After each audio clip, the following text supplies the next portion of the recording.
안녕하세요. 이명기 목사입니다. 오늘은 욥기 14장 묵상입니다. 욥은 지금 자신이 견디기 어려운 재앙과 고통을 당하고 있어서인지 인간의 삶을 고통과 슬픔이 가득 찬 것으로 표현합니다. 무엇보다도 그는 잠시 피었다가 지는 봄철의 꽃이나 빨리 지나가는 그림자같이 짧은 인간의 삶이야말로 궁극적인 탄식의 대상이라고 주장합니다. 그러면서 하나님이 이처럼 연약하고 보잘것없는 자신을 눈여겨보시고 심판하시겠다는 것을 이해할 수 없다고 불평하고, 인간은 본질적으로 악하고 부정하기 때문에 깨끗한 것이 나올 수 없는 존재라고 말합니다. 인생살이의 단명함과 부정함을 잘 알고 있는 욥은 하나님께 사람들이 다소간에 안식을 얻을 수 있도록 감시의 눈길을 거두어 달라고 요청합니다. 하나님께 안식을 구한 욥은 죽을 수밖에 없는 인간의 불행한 운명을 자연계의 다른 피조물들과 비교합니다.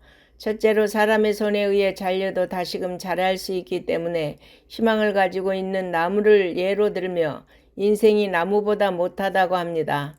나무는 메마른 뿌리밖에 남지 않았다 할지라도 물의 기운으로 소생하게 되면 새롭게 성장할 수 있지만, 인간은 죽으면 다시 살아나지 못하고 엎드려져 죽을 수밖에 없다고 합니다. 둘째로 인간의 불행한 운명을 물이 없어 말라버린 탓에 소생할 가망이 전혀 없는 바다나 강에 비유합니다. 인생은 욥이 증거하는 것처럼 한편으로 보면 참으로 연약하고 허무한 존재입니다. 우리에게 부활이 없다면 인생처럼 허무한 것도 없습니다. 계시의 미비로 부활 신앙을 갖지 못한 것으로 보이는 욥처럼 극심한 고통 가운데 처하지 않는다고 해도 갈등하고 고민할 수밖에 없습니다. 하지만 우리 인생은 죽음으로 끝나지 않고 내세에서 다시 펼쳐집니다. 예수 그리스도를 믿는 자에게는 다시 사는 소망이 있습니다. 그래서 하나님을 믿는 자들의 인생은 허무하지 않습니다. 욥은 하나님의 진노가 영원할 것이라고 믿고 싶지 않기에 희망을 포기하지 않고 하나님이 자기를 기억해 주시기를 간절히 바랍니다. 하나님의 진노가 멎을 때까지 자신을 수월에 감추어 두셨다가 진노가 끝날 때 다시 기억해 주셨으면 하는 희망을 피력합니다. 하나님의 진노가 멈출 때까지 수월을 한시적인 피난처로 제공해 주셨으면 좋겠다는 말입니다. 그러나 이러한 요청은 사실상 불가능한 것으로 다시 살아난다는 것은 있을 수 없는 일이라고 고백합니다. 그럼에도 불구하고 욥은 부활할 것을 확신하며 새로운 몸을 입게 될 때를 소망하면서 부당하고도 억울한 고통의 날들을 잘 이겨냈으면 좋겠다고 말합니다. 그는 음부에서의 기간을 기다려 하나님이 자신을 부르실 때 자신의 순전함이 입증되기를 소망합니다. 그날이 오면 욥은 애매히 고난을 당하지 않고 죄가 있을지라도 용서받을 것입니다.